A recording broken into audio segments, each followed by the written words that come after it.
Welcome to tonight's council meeting. I'd like to call the meeting to order. First thing I'll ask for is agenda changes. Mr. Mayor, in light of the city attorney being unable to be with us this evening, the executive session in section G of the agenda should be removed. Okay. Council, anybody have any questions regarding that? Go ahead and open up for public forum. If there's anybody here wishing to address the council this evening, now's the time for that. Seeing no movement from the gallery, I'll go ahead and close the public forum and go on and ask for the approval of the consent agenda. Mr. Mayor, I'd make a motion to approve this consent agenda as submitted. Second. We have a motion and a second to approve the consent agenda. All in favor, say aye. Aye. Opposed, nay. Consent agenda stands approved. There is no public hearing tonight, correct? No. It's just a placeholder on there. So we'll move on to unfinished business, and the first item is a distressed property at 308 Chestnut. What can you tell us on that one, Ethan? I believe Mr. Pugh is here to answer any questions you all have on behalf of Mr. Reckes and the ongoing construction that's going on there at 308. But Randy, step up to the mic, give us your name, and Randy Pugh. I did the would you like remodel to on give us a report on where you're at, or would you like us to start the cross-examination? Dirt Crossing. Where are you at in your opinion on that project, Randy? It's 99.9% done. What do you have left to do? Painting of the exterior doors and a little bit of caulking in the mortar cracks on the, Okay, that's pretty cosmetic. As far as structurally, you're done with all the balconies then? yes, sir. Okay, Yeah, it's all that new hardware on there. Yep. Yeah. Looks good. When I was on my walking tour, one of my tours, I went up there and jotted across there just to see what it looked like. Looked pretty good to me. we have been requesting a structural engineer report on the status of that facility. Do you have any idea when that could be? Ozzy has one ordered for next week or something. Okay. At this point, if we get all that addressed, we can remove that property from the distressed property hearing, and then we don't have to talk about it anymore until it happens again. So that's kind of where we're at, and I'm glad to know that basically anything that's left is cosmetic on it, and we'll be awaiting that report. What other things other than the balcony can you share that you have worked on or completed? Can you share that? The balconies, the roofs, the exterior siding and framework, Okay, but nothing within the, nothing inside the buildings and and we're not concerned about that at all? Right. It was just the balcony space, right. that was Needed the to main be concern. watertight. Yeah, And the the structural roofing, things. after, especially after the, Yeah, it was lit up like a Christmas tree this evening when it It is. It looks nice. I took it upon myself to go ahead and put all new LED can lights in, because I was taking the old ones down to paint. Might as well. Yeah, we were walking by there last evening and I thought, it'd be nice if you can get some families in there or some, Right. get some people living in that thing. It'd be nice. So I guess that's a conversation for another day. Another day. Well, and hopefully with all the work that Mr. Eckes has had done, it will motivate him to actually do something productive with the property. So, You can generate some revenue with it and Right. get in the black. Yeah, thank you. yeah, thanks for coming in, Randy. Okay. Anybody else have any questions for Randy? I'm just excited to see something being done on it. Yeah, it looks good. And it does, yeah. But he does want me to turn all the lights off except for one on each balcony. And I said, no, then you're gonna have Well, You're gonna did you have tell kids him? in there tearing it up again. Did you tell him they're all LED and running I all of them did, is I probably did. cheaper than running the 2 or 3 that we had Doesn't before? wanna pay Westar or Evergy. Yeah, All right, well, thanks for coming in, Okay. Randy. thank you, sir. Thanks, Randy. Yep. I have and I don't think it's for him, I think it's probably for Ethan. In regards to this, and maybe we can't say anything until Brad's here, but the costs that we've incurred up to this point in regards to the,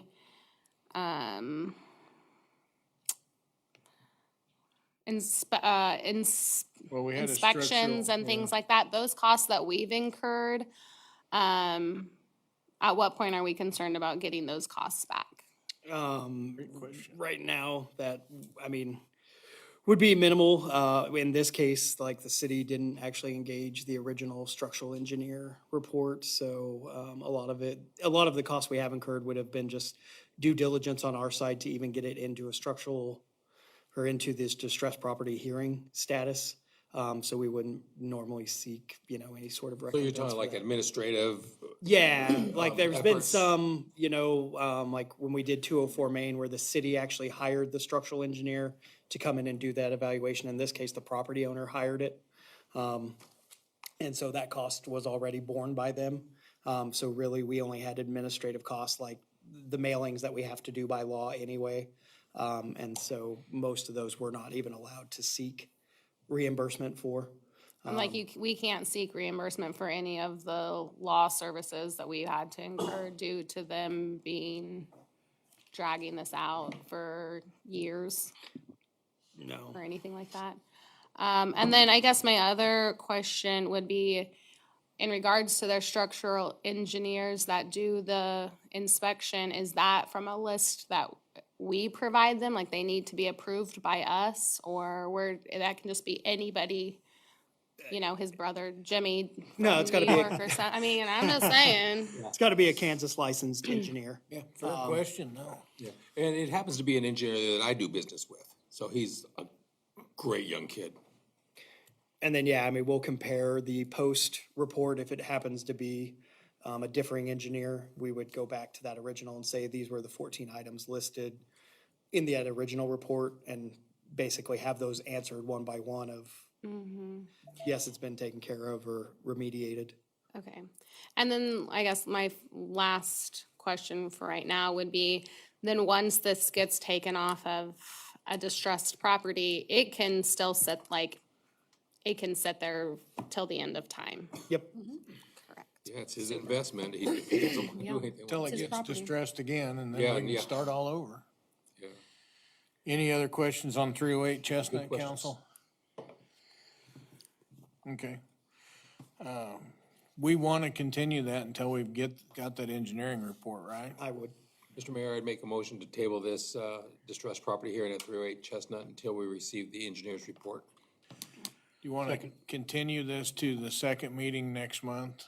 Would that be a better way of doing this? Yeah, Yeah. I can change that motion to the second be meeting. the 24th again. Why not? March. Amended. Okay, do I got a second to that, council? Second. Okay, I've got a motion and a second to continue the distressed property hearing for 308 Chestnut to the second meeting next month. All in favor? Aye. Aye. Those same sign. We'll revisit it by then. Hopefully we'll have that report. Next, we'll move on to the distressed property hearing at 217 Main. Although in our attorney's absence, I don't know if Ethan's got a lot on that one. No, with Brad, he did not send any update to me, and he's been the one primarily dealing with the property owner on that. So I would say at this point, we just need to continue that until next meeting and hope that Mr. Jantz will be with us at that point to present whatever correspondence he's heard. Mr. Mayor, I'd make a motion to table the distressed property hearing 217 Main until next scheduled meeting. Second. Did you have anything else? Sorry, we can go ahead and then I'll ask. It doesn't have to do with this, sorry. Okay. We have a motion and a second to continue the distressed property hearing for 217 Main till the next regular council meeting. All in favor, say aye. Aye. Those same sign. Okay, now what was you Right. gonna Can I ask a question if we already went past something? It doesn't really, it's not impactful, I don't think, but it's in regard to so what if we tabled the Chestnut till a month from now?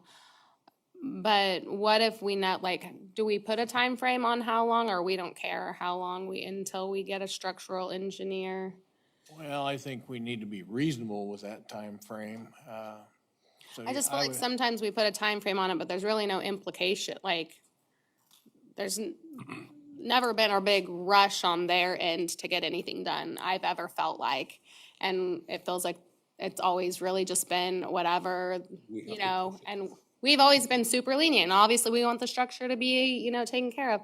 But I feel like it's always, if we don't get it, we just bump it to the next meeting. We just keep, are we fine with doing that, or do we care? I mean, I I think get a we'll- little bit frustrated when sometimes I feel like we've worked with them, but then they just do whatever. There's no real This rush on basically their gives us, end. what, 30 days to get to that report? Yeah.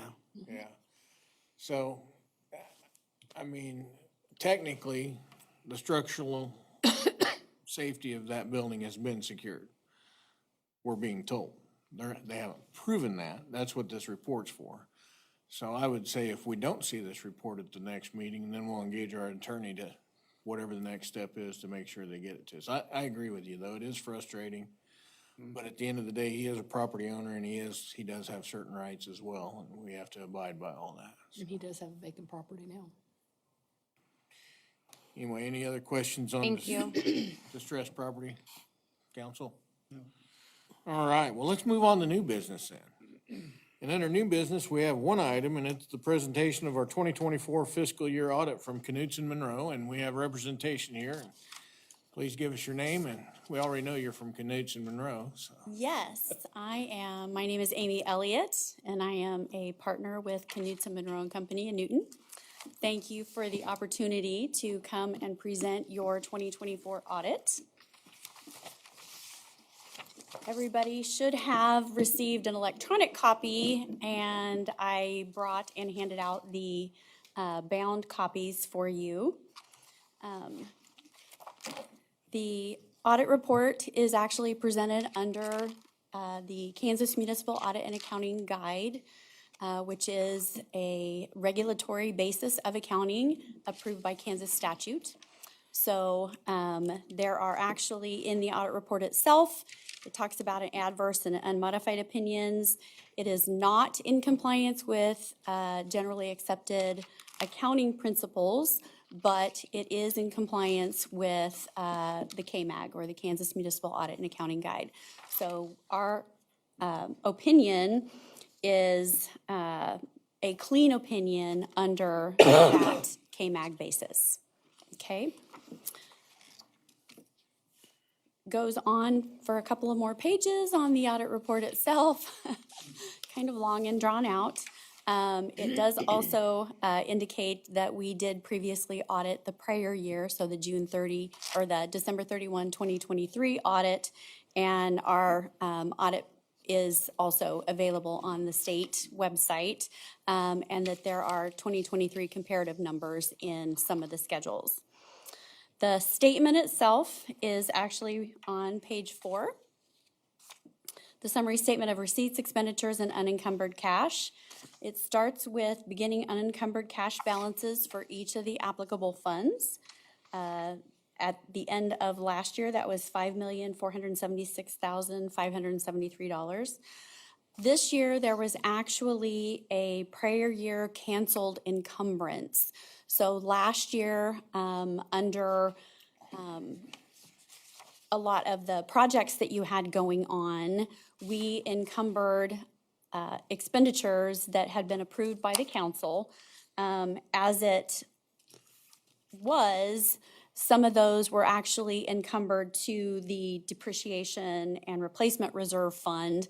Those actually ended up getting paid out of another fund since there was balance available in there. So we had to cancel that prior year encumbrance and put that money back into that fund. That's what happens there. Then we have the receipts, the expenditures, and you come down to the ending unencumbered cash balance. So ended December 31, 2024 at $5,501,583. Once you add back those encumbrances and accounts payable of $832,000, your actual cash balances, including the library, which is a related municipal entity, is $6,333,848. So the city is in a very strong position, and you've got very good staff that take care of all of your finances for you. The notes to the financial statement are an integral part of the financial statement itself. Those continue on page 5 and talks about the municipal financial reporting entity, There is also Halstead Housing Authority is a related organization. However, it is not included in your audit report. It goes on to talk about the regulatory basis of accounting and the departure from accounting principles generally accepted in the United States of America. And then goes on to talk about budget requirements, et cetera. I would point out at the top of page 7, under the stewardship, compliance, and accountability, there were no violations for the city during the calendar year ended December 31, 2024. That's what I always look for. There you go. I like to be able to present that note. Does go on to talk about your deposits and investments.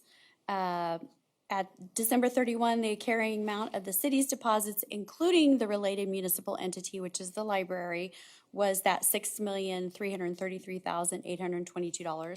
And the bank balance was actually $6,403,734. All of your funds were either covered by FDIC insurance or pledged securities, so 100% coverage. Does go on, so the presentation of the long-term debt, you do have the temporary general obligation notes. Those actually mature in 2026. I think they can be refinanced prior to that, but in the meantime, all you're paying on those is the interest. Then you have your regular general obligation bonds, of course, the KDHE loan for your water pollution control that is close to being paid off, and then the city utility loan that we were talking about prior to the meeting. So total balances of debt outstanding at December 31 was $5,056,876. The city does participate in the CAPERS pension plan. At December 31, 2024, the city's proportionate share of the collective net pension liability as reported by CAPERS was $1,485,537. That is actually presented in the note on page 9. That does not mean that CAPERS is going to come back and ask the city for that money, but we are required to actually present that as part of the audit report. It goes on to talk about other long-term obligations, and then, of course, your interfund transfers and your risk management. The regulatory required supplementary information starts after the notes. As you can see on page 13, you had no budget violations. And then starting on page 14 is the presentation of the detail for each of the applicable funds that are summarized on the financial statement presented previously.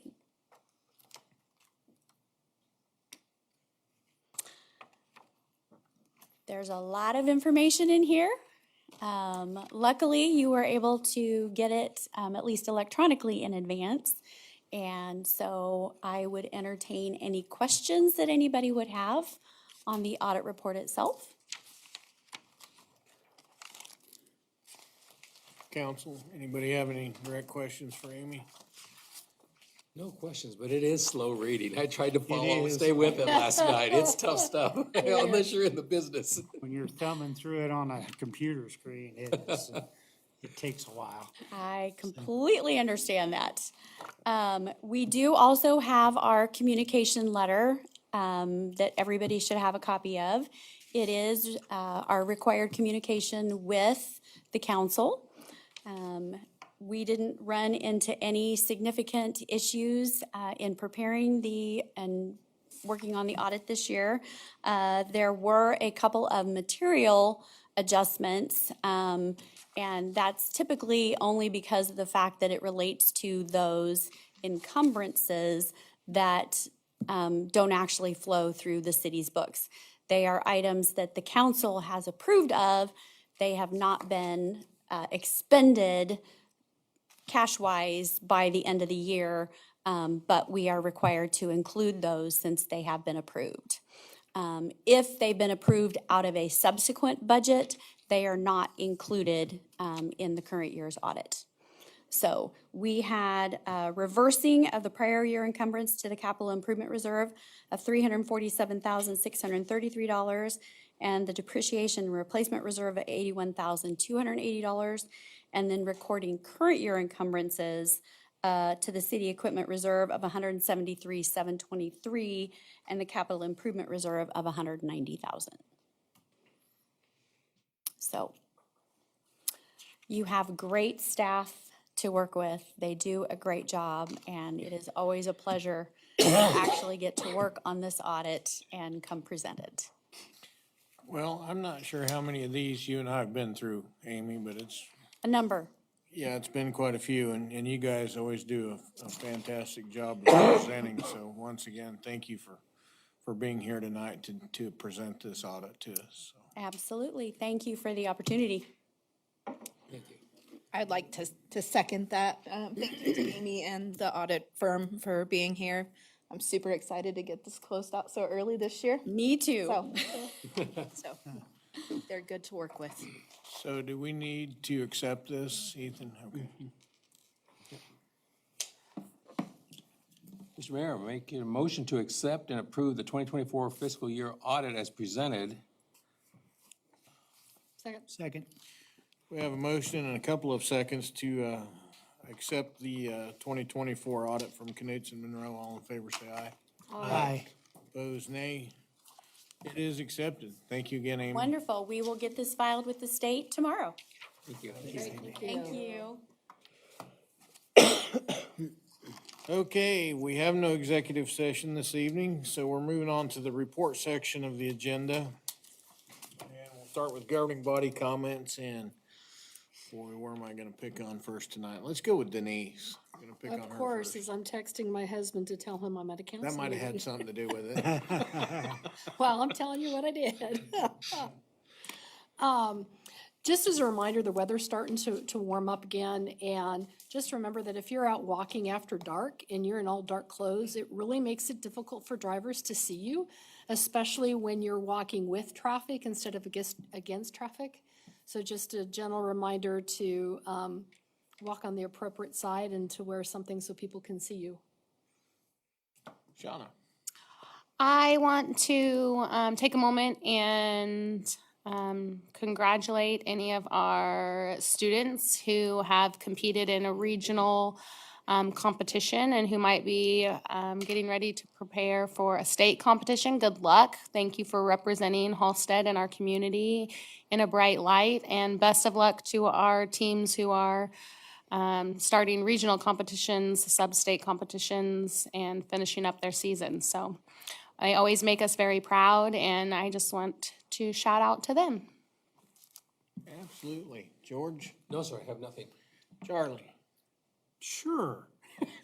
It would be unlike you not to have something. Couple of little ones. Did we once upon a time have snow route signs? Not that I can, Not in my tenure. not in my It's been time. that long? No route signs. Yeah. Snow routes. No, I don't think we've ever had any. In the I don't know 30 if that was years a that I've county lived there, thing I've or a never city seen thing. one. I mean, some cities still have them, but I mean, it's kind of, I think it's an indicator of which routes were gonna be cleaned first. You know, so if you're in a snow route to get to 801 or whatever, so I'm just curious. Anyway, somebody had, I know Jim and I both have been, people conversed about Bess, okay? This, that, and the other. But I try to remind people that at the local level, dollars mean services. And that's what it takes. So where you want to get your dollars from. That's all I've got. Easy, Yeah. right? Ditto on his comments about the regional, the wrestlers and the whomever else, and we got some basketball coming up here in next week, I believe. I believe that's next week. Thursday. So keep an eye out for that. Should be entertaining to see. We have our own sub-state here, so that's exciting for the community to have people come in town. I would like to talk about, just touch base on what Charlie talked about on the best thing. If a lot of people contact me through DM, and that's fine. What I'd like to make sure that the public knows is that we haven't got anything from the planning and zoning. And they want to, several of them have asked me, well, where do you stand? And I said, well, I don't actually stand anywhere yet because I haven't seen anything. Exactly right. They want a comment from me to get my opinion on it, and I can't give them a comment because I don't have any of the information to me yet. I've worked in public safety for 40 years, so I just want to reassure them, I'm going to do what's best for the community first. But I owe it to everybody in the community to look at it first, to give me a chance to look at it. And I want to stress that, and I want to put it out there so people know what my opinion is. I don't have one right now. And the reason I don't have one, I don't have the information. None of us have all the information. And we can't go by what's out there right now because that's not official. Nothing is official. We haven't got anything. And I want to point that out to everybody. That's my opinion right now. I don't have one because we don't have the info we need yet. So. Well, I'd like to back up, Mr. Mayor, and make a comment, since I didn't make one earlier. George, I'll allow that. Thank you. Assistant asked that maybe it's time for them to know where we stand on it. Well, I'd like to mention, as Jim, the planning and zoning is still doing their part, and they don't need to be influenced by our opinions or any comments that we make. We need to leave them alone, let them do their thing. And once they've done their thing, they'll come to us, and then we will start forming our opinions. Although I'm sure some of us have opinions at this point, we can't be public with them just yet. And, but we need to wait, and when the time is right, we'll get there. Yeah, because I mean, we're just in the very beginning of this.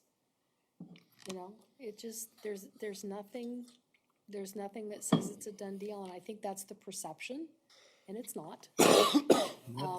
And so there's a lot of information for us to, and a lot of learning on our parts that we have to do, right? I'm a nurse, so I don't know anything, I know something about batteries, but, implanted inside of you. But there's a lot of things for us to learn, a lot of things to consider, and until, like Jim said, until we have all of that information, it's emotional. And we don't want to make an emotional decision. We want to make decisions that are based on fact and what's best going to be, and what's going to be best for the community. Well, I think everybody in the public is quite clear on how I feel about it. We're gonna keep looking at it. I haven't taken a position one way or another, been very clear on that. There's a lot of pieces to this puzzle. And there's a lot of pieces that could be coming down the road that we may not even see yet.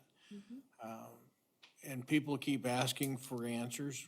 Well, simply, we can't give all those answers because we're not to that part of the puzzle yet. It could take some time. So I'm just asking everybody to be patient, bear with us. I've also said that I'm trying to be 100% completely transparent. I think that's pretty evident by the information that's been getting out. So I'm just gonna keep doing what I do, and then when we get to those questions, we'll try to answer them as best we can. So we'll stop talking about Beth now and let's start talking about the nice weather. First of all, if you have a golf cart, now's the time probably to consider renewing your registration for that. I know I haven't got mine done yet and I need to do it. Secondly, hopefully with the nicer weather, we'll see a little relief from the gas supply system and not have to worry about that anymore. I know there were some questions that come up last week about it, and we have changed the way we go to market. Winter Storm Uri taught us some lessons, and there's new different ways that we negotiate for those gas nominations, and we're not nearly as exposed to the daily market as we were during Winter Storm Uri.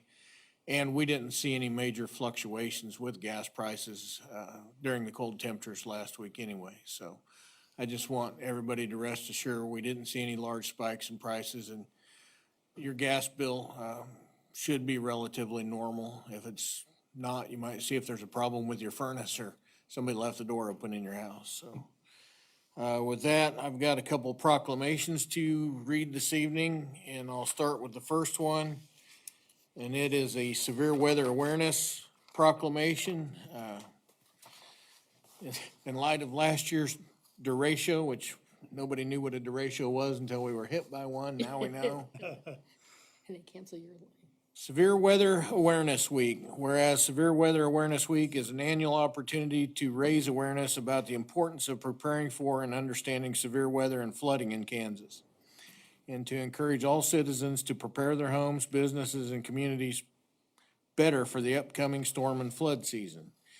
And whereas the Kansas Hazard Mitigation Plan identifies severe weather and flooding as some of the costliest types of natural disasters in Kansas in terms of lost lives, injuries, and property damage, and whereas severe thunderstorms, tornadoes, and floods annually threaten people, pets, livestock, homes, and other property in every county in Kansas. And whereas severe thunderstorms, tornadoes, and floods can happen anytime, anywhere, and without prior warning. And whereas flood damage is not normally covered under a standard homeowner's insurance policy. And whereas the state of Kansas, in conjunction with the National Oceanic and Atmospheric Administration's National Weather Service, will observe Severe Weather Awareness Week on March 3rd through the 7th, 2025. Now therefore, I, Dennis Travis, the mayor of the city of Halstead, Kansas, do hereby proclaim and recognize March 3rd through the 7th, 2025 as Severe Weather Awareness Week in the city of Halstead, Kansas, and urge all citizens to recognize this observance with appropriate readiness and preparedness actions. So that's our Severe Weather Awareness Week proclamation, and now we have a Flood Safety Awareness Week. Whereas Flood Safety Awareness Week is an opportunity to raise awareness about the importance of preparing for and understanding flooding in Kansas, and to encourage all citizens to better prepare their homes, businesses, and communities for the upcoming flood season. And whereas the Kansas Hazard Mitigation Plan identifies flooding as one of the costliest types of natural disaster in Kansas in terms of lives lost, injuries, property damage, and whereas floods threaten people, homes, and other property in every county in Kansas, and whereas floods happen anytime, anywhere, and without warning, and whereas damage from a flood is not normally covered under standard homeowners insurance policy, and there has been widespread flooding across the state, along with numerous localized flash floods that have occurred in previous years. And whereas the National Oceanic and Atmospheric Administration's National Weather Service will initiate Flood Safety Awareness Week on March 3rd, and whereas the Secretary of the Kansas Department of Agriculture, the Kansas Insurance Commissioner, and the Kansas Adjutant General all believe awareness of the dangers and costs of flooding is important to all the citizens of Kansas.